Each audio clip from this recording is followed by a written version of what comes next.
찐빵 아빠 뺑소니 사건이라고 있어요. 예. 화물차 운전기사가 이제 피해자이고 20대 가장이었는데요. 부인이 이렇게 임신한 상태로 교원 임용 시험을 준비 중이었고 이 부인을 되게 성실하게 뒷바라지하는 이제 20대 가장이었거든요. 근데 이 화물차 운전기사가 뺑소니 사고를 당한 거예요. 깜깜한 새벽, 한 손에 봉투를 든 남자가 걸어갑니다. 흰색 승용차 한 대가 인근을 지나가고 잠시 뒤 차에 치여 숨진 채 발견된 29살 강 씨. 화물차 운전 일을 마치고 집에 가다 뺑소니 사고를 당한 겁니다. 최근 아내와 결혼해 석 달 뒤면 태어날 딸을 기다리던 예비 아빠였습니다. 사실 뭐 뺑소니 사건이 이 사건만 있는 게 아니지만 이렇게 국민적인 관심을 끌었던 이유가 마지막으로 이 피해 남편이 부인에게 보낸 문자 메시지가 이제 공개가 되면서 사람들이 이 사건에 관심을 가질 수밖에 없었는데 문자 내용이 좋아하는 케이크는 없어서 못 샀는데 대신에 크림빵을 샀는데 가진 것은 없지만 우리 뭐 아이에게 뭐 부끄럽지 않게 잘 살아가자 이런 식의 이제 문자 메시지가 공개가 되어서 당시 어떤 그 가족의 상황이라든지 이런 것들 때문에 사람들이 검거가 되지 않는 상황을 좀 답답해하면서 그 네티즌들이 아예 수사대를 구성을 하면서 검거하기 위해서 자료도 공유하고 그렇게 시작을 했었어요.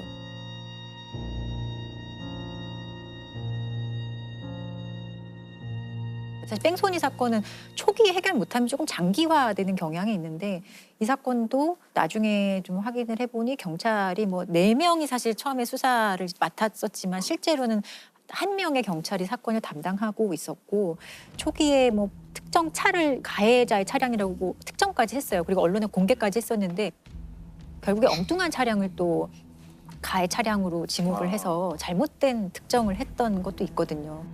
그러다가 범행 장소에서 100m 떨어진 차량 정비소에 CCTV가 있다라는 제보를 받고 가해자를 좀 특정할 수 있었던 자료가 있었고 그런 과정에서 가해자가 수사망이 좁혀오자 좀 심리적으로 압박을 받아서 범행 19일 만에 스스로 자수를 하게 되어서 검거하게 되었어요. 사건 발생 19일 만에 피의자 38살 허모 씨가 자수했습니다. 청주지방법원은 피해자를 치고 그대로 도주해 결국 만삭의 아내를 남겨둔 채 숨지게 했으며 수사가 진행되는 것을 알고도 부품을 구입해 직접 수리하는 등 사고를 은폐하려 한 정황이 인정된다고 밝혔습니다. 법원이 운전자 허 씨에 대해 징역 3년을 선고했습니다. 그럼 이 사건 이후에 뺑소니 전담반이 네. 다시 부활을 좀 하게 되는 계기가 됐나요? 예, 범인을 좀 적기에 좀 검거하는 그런 뺑소니 광역수사대라는 것도 신설을 해요. 뺑소니가 한 지역에서 일어났다가 또 다른 지역으로 넘어가는 경우도 많거든요. 도주를 하면서. 그래서 다른 지역을 관할하는 경찰서끼리 사실 협업해야 되고 공조해야 될 일이 많아지기 때문에 관할 상관없이 아주 수사 공조 체계가 긴밀해진 것 같더라고요. 2016년도에 뺑소니 사건 검거율을 보니 거의 99%였어요. 90, 예, 99%였고 다 잡히는 거네요. 예, 사실상 다 잡히는 거고 그리고 사망 사건의 뺑소니는 사실상 검거율이 100%였어요. 다 검거가 되는 상황이 되는 거죠, 이제. 또 하나의 문제가 있는데 바로 사망사고 보험금 문제였어요.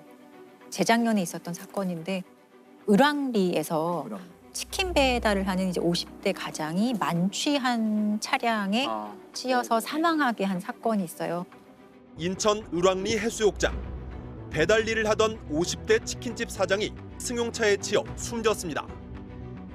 가해 운전자와 동승자는 둘 다 술에 취한 상태였습니다. 사고로 인한 운전자와 동승자는 차에서 내리질 않습니다. 구급차가 도착하고 심폐소생술이 진행되자 그제서야 남녀가 화면에 포착됩니다. 이들은 경찰이 조사할 때도 비틀대고 휘청입니다. 그 코로나 있던 상황에 치킨 배달을 또 하는 과정이었고 또 가해 차량이 만취한 음주운전 차량이었기 때문에 사람들이 많이 관심을 가졌던 사안이고 이 사건을 계기로는 사실 보험에 대한 얘기가 조금 대두가 됐었어요. 실제로 사망 사건이 발생해도 사고 분담금이라고 그러죠. 그거를 분담하고 나면 나머지는 보험사가 다 알아서 보장이 됐던 거예요. 이 을왕리 사건에서도 피해자 유족에게 2억 7천만 원을 이제 보험사가 보상을 해줍니다. 그런데 이 만취 운전자가 냈던 자기 분담금은 고작 300만 원에 불과했거든요. 근데 이게 과연 맞는 일이냐? 왜냐하면 상당히 고의적이잖아요. 음주, 특히 만취를 하고 운전을 했다는 것은 사고에 대한 엄청난 책임이 이미 있는 거거든요. 그런 것들 때문에 이제는 자동차 의무보험에 있어서는 음주운전, 무면허운전, 뺑소니, 약물, 마약 같은 경우에는 인명사고에 대해서 보장을 해주지 않아요. 앞으로 정부는 음주나 무면허 사고를 내면 보험 처리를 못하게 법을 고치기로 했습니다. 앞으로는 음주, 무면허, 뺑소니, 그리고 마약과 약물 사고를 내면 보험사가 지급한 보험금 전체를 가해자에게 받아내게 하기로 했습니다. 사고는 가해자가 냈는데 그게 일반 고객들의 보험금 인상 부담으로 작용하는 게 불합리하다고 판단하여 제도를 개선하기로 하였습니다.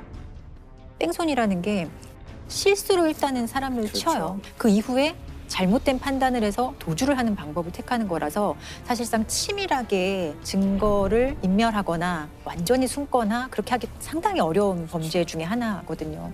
실제로는 검거율이 높을 수밖에 없어요. 내가 사고를 내서 누군가 다쳤다 한다면은 최대한 그 사람을 구호하려는 것을 해야 되는 게 너무 당연한 일이거든요. 근데 정말 법률적으로도 그 순간 잘못된 판단을 하고 도망간다? 그때부터는 정말 살인이에요. 맞습니다. 예.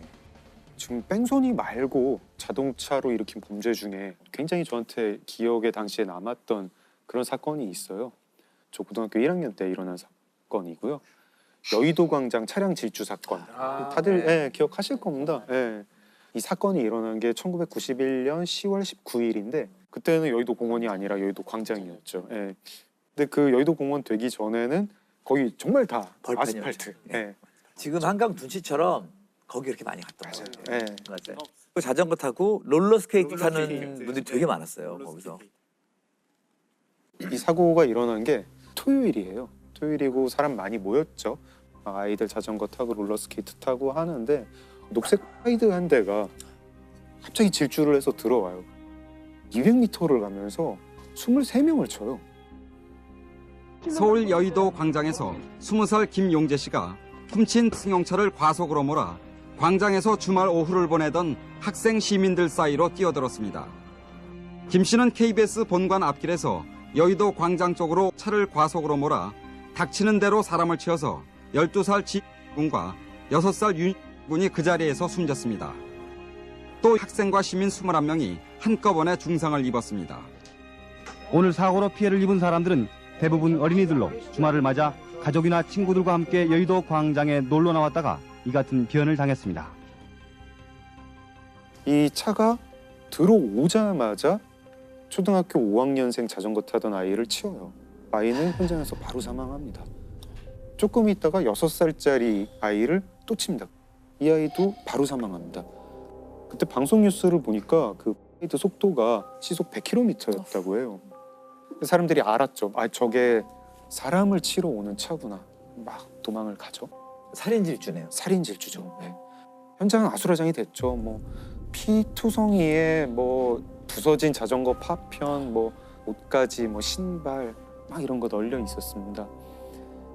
시민들이 일단 그 차 주위로 몰려듭니다. 몰려들어가지고 이거 누가 운전했냐, 막대기랑 이런 걸로 차 유리창을 깨고 그 사람을 끌어냅니다. 끌어냈는데 옆에 있던 여자 중학생이 잡고 가까이 오면 나 이거 찌르겠다. 다행히 너무 이제 이건 정말 하늘이 도운 건데 벨트 버클에 찔려가지고 요거는 이제 그 여학생은 안 다쳤고 옆에 있던 시민들이 이 칼 든 손을 잡고 완전히 분노해서 붙잡았죠. 경찰차 오고 이제 뭐 앰뷸런스 오고 해서 이 녀석도 경찰서로 데리고 갑니다. 저도 이제 사회부에서 경찰 기자를 할 때 가끔 흉악범 잡힐 때 그 경찰서로 막 가거든요. 그럼 보통 범인들이 이렇게 잠바 같은 거 눌러 쓰고 말 안 해요. 그냥 죽을 죄를 졌습니다. 뭐 이 정도인데 이 녀석은 정말 많이 떠들어요. 왜 그런 일을 저지르셨습니까? 뭐 물어보면 카메라 앞에서 사람이 싫어져가지고 그냥 다 죽이고 싶었다. 이제 살아봐야 마찬가지다. 죽고 싶은 마음밖에 없다. 죽자. 뭐 이런 말 막 합니다. 범인이 누굽니까? 김용재라는 사람이었습니다. 사람들이 싫어져 갖고요.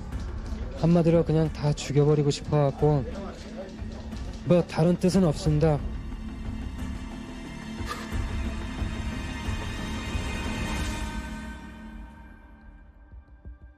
불행한 삶을 살긴 살았어요. 되게 눈이 안 좋아가지고 거의 약시였는데 안경 살 돈이 없어가지고 안경도 못 끼는 그런 정도의 경제 수준이었습니다. 이제 그렇게 눈이 나쁘니까 운전면허도 없었어요. 무면허로 지금. 무면허. 그 차도 훔친 차였고요. 세차장, 나이트클럽, 뭐 인형공장, 중국집 이런 데서 일을 하는데 눈이 너무 나쁘니까 자꾸 실수를 해요. 그러니까 금방 잘리고 계속 울분에 찬 삶을 살았던 거죠. 텔레비전을 보는데 여의도 광장이 나오는 거예요. 그걸 보면서 나는 불행한데 너희들은 행복한 것 같고 너희들도 상처받았으면 좋겠다, 나처럼.